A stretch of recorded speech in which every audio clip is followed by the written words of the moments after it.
everyone. My name is Ann Deidre. Welcome to the Intuitive Millionaire Coach Show. This is my husband, Dean. Hello, everyone.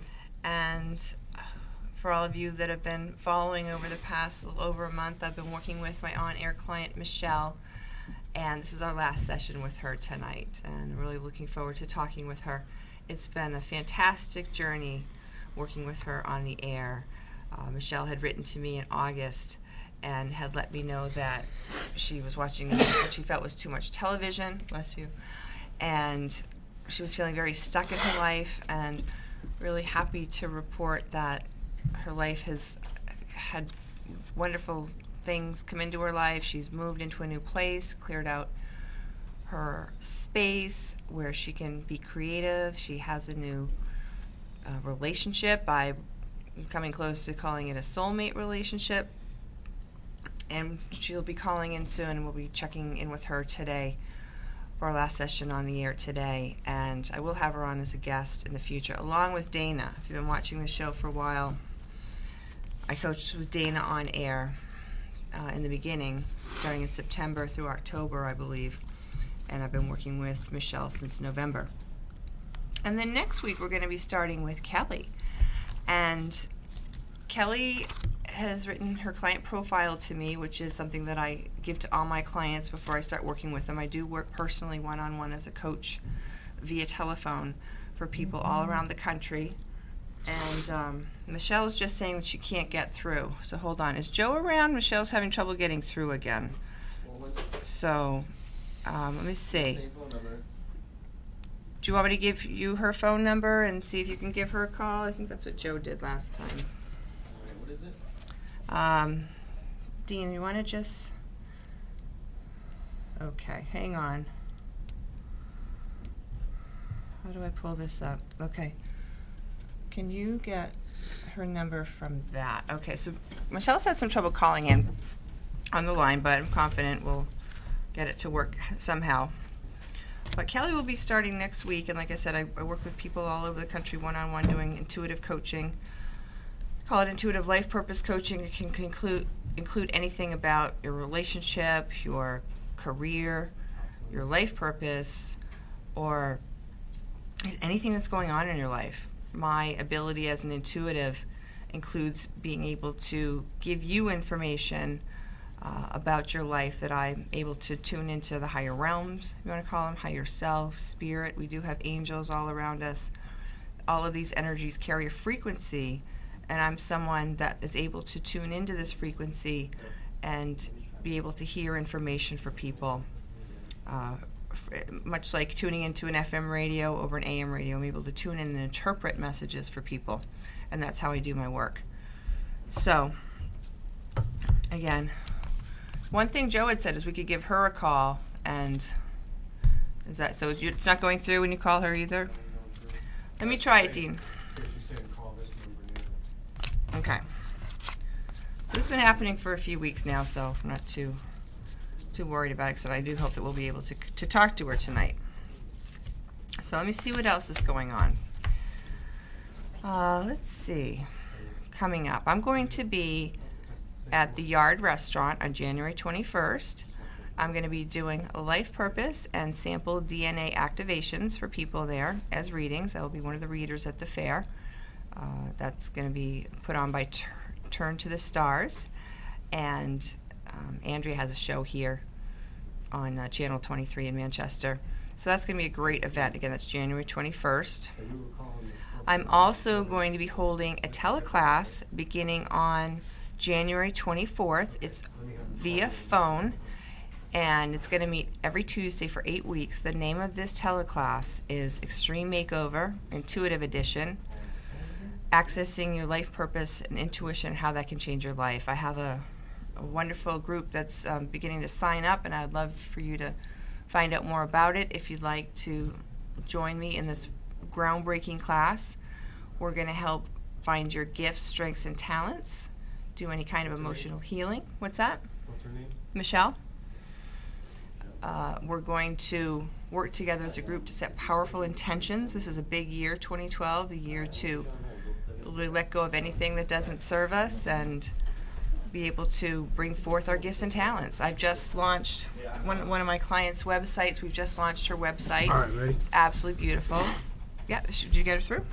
Okay. Hi, Michelle. Hello. Hello. Hi there. Hi, welcome. Hi. Hi. I'm so glad to talk to you. What's that? I'm so glad to talk to you. Although I'm kind of know. getting used to you not being able to call in at first, so I always have something to talk about for a few minutes. But I'm like, one way or the other, we're going to get through. I just know it. I know. It must be nerve-wracking. Yeah, a little bit. Well, not so much this A time. little bit, yeah. A couple weeks ago. I was panicking. Just a little. Just a little. Yeah, the first time I didn't have any cards with me. I didn't have any speech prepared. I was just thinking, I really need to get her through the line. All right, good. So, all right, I'm going to say my prayer. So we're going to channel information more than just tell you my opinion.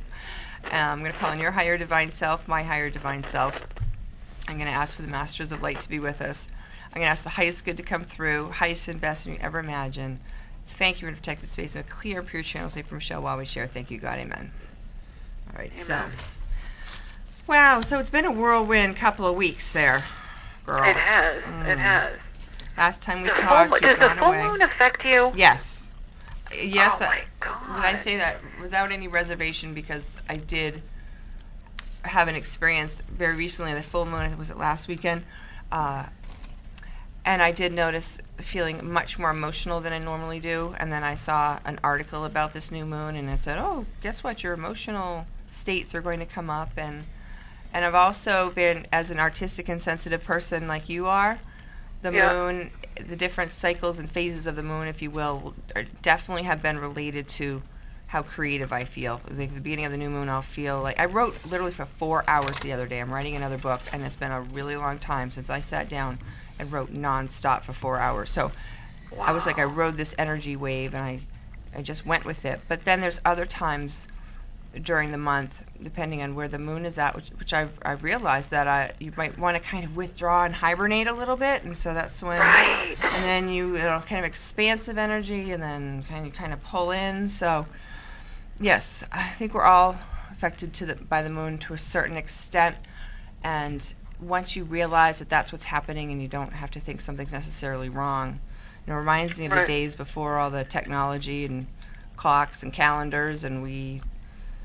Back in the day, went by where the sun was setting, and that's how we knew what time it was. And the And the people that lived close to the earth, close to the land, right, and where the moon was. So then, so tell me how's things with Eric? Things are good. Because last time we had the wabi-sabi love and the sternness, and we think, remember that? That's right. I know. I wanted to get that book, but I got a Kindle for Christmas, and I haven't figured out how to use it yet. So I have so many books, and I thought, oh my God, it would be so amazing if I had all my books on the Kindle. Sure. So I didn't, I didn't want to get the book. It's on your list. I figured out how to use the Kindle. Well, how's it going with that whole thing about him being harsh or the energy? Yeah. Did that help? You just kind of look at him and go, Definitely. Aren't you something? It absolutely did. Just even think, knowing that, just hearing the title of the book was helpful. Just how you explained it to me, and he has so many other awesome qualities. I haven't mentioned it to him yet. I haven't felt ready, I guess. Has he been? Have you noticed that he's about the same with that? Has it brought you any? Have you been scared at all of it? Because I really connected to what you were saying. It's a little when someone's harsh in their tone, and if we're sensitive, it can feel hurtful until we realize that it's nothing really to do with us, but it's just touching on a wound. Like my dad was scary. I was scared when my dad yelled at me, or something like that, right? So, have you noticed an equal amount of him doing that, or maybe a little bit less, or? What's been your experience with what was bugging you? Well, pretty much the same. I think, and the reason I mentioned the full moon is I think the full moon really threw me off. I started to feel really like overly sensitive and kind of depressed, and then and that kind of threw me off my game. And then we kind of had like Sunday we spent the day together, and we had a great day. And I knew that Monday night I was working late. Tuesday night he was going to be with his son, so we wouldn't like be able to. I wanted to make him dinner, and so he said, "Oh, my friend wants me to." He watches the football game with his friend. Mm-hmm. So I felt really disappointed that he chose to hang out with his buddies and watch the football game on Sunday night. And I took it like just to a little, and I think the full moon was Monday, so yeah. I took it really hard. Well, not hard, but like I was really disappointed. And he knows that like I told it, like he knows that I get like really excited. Like that's my personality, but then I also get very disappointed. Right. And I mean, I'm not, as I've gotten older, it's not as extreme as it was when I was younger, but I still have that. I get like really disappointed, and so then I get that.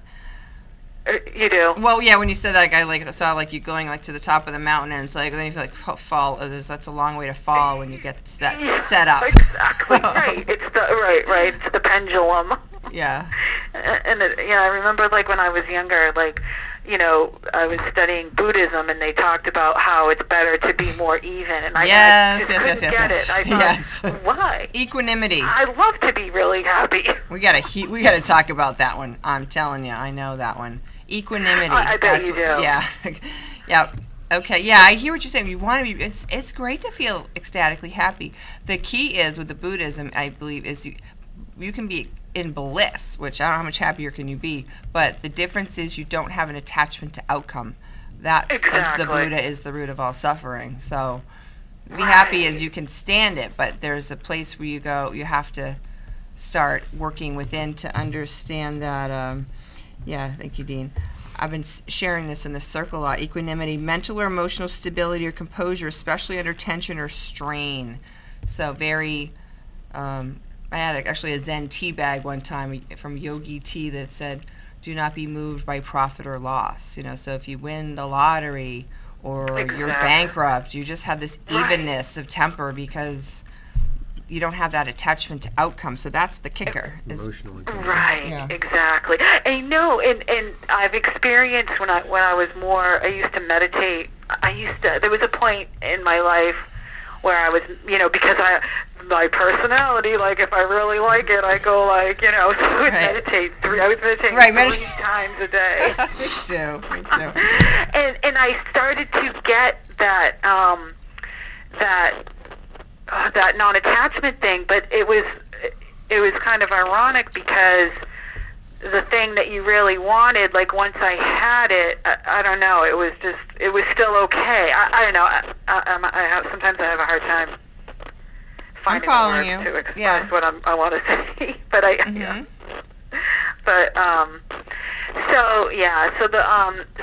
was really disappointed. So it kind of threw me off, and I didn't really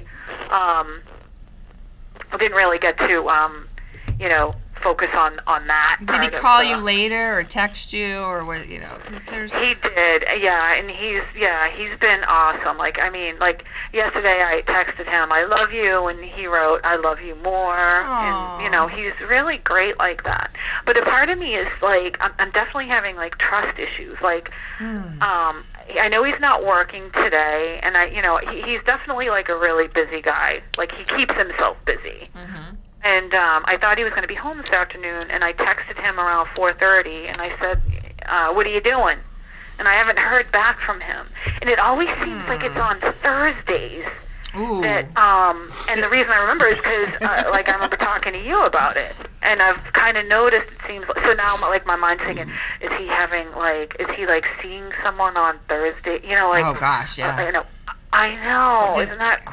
My mother was like, I told my mother and my sister, they're like, don't ever say that to him. Oh boy. Oh, the don't ever say thing. Then you're like blurting it out. Like you can't stand not saying it. Like he'll think you're a nut job. He'll run in the other direction.